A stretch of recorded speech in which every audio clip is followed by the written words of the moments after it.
This video looks at auto-connecting radiators and appliances and adding connections in by hand. So here we have our pipe runs with our furthest pipe run situated underneath, at low level, beneath all our existing radiators. We have a function here which allows you to connect them in automatically.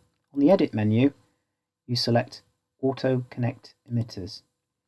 Any radiator within, in this case, 1 meter, I can bring that down to 0.5 meters. I can then select OK, and that then connects all my pipe connections. To add connections manually, what I'm going to do is add a radiator into this space here. So I've selected these stairs, insert radiators. I'm going to select one, search, select the radiator, place it on the layout, and place it in front of the window. There's my pipe run. So what I'm going to do now is insert my flows, double click, and that connects them in. Then my returns. And with my returns, what I've got to do is click once, and I'm going to have to change my height to the 8.45 because I've got my return pipe sitting underneath it.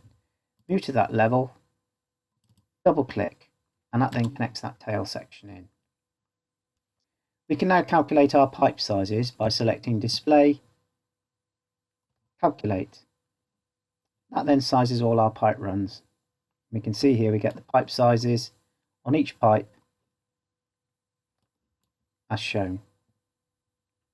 This then also enables us to develop a schedule. There you can see a schedule of our pipe runs, our emitters, flow pipes. Any pipe number in italics implies that it is associated with the index run.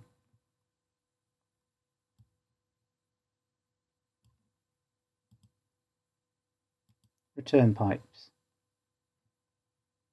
You can also determine the system resistance to the index run by looking at the summary. This gives you the pipe number, indexes to emitter number 1 in this case.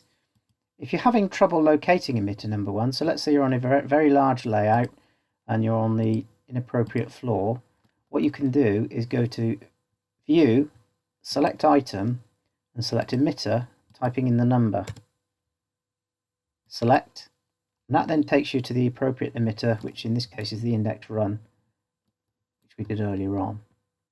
So once you've got your pipe run set up, you can calculate and determine the index run.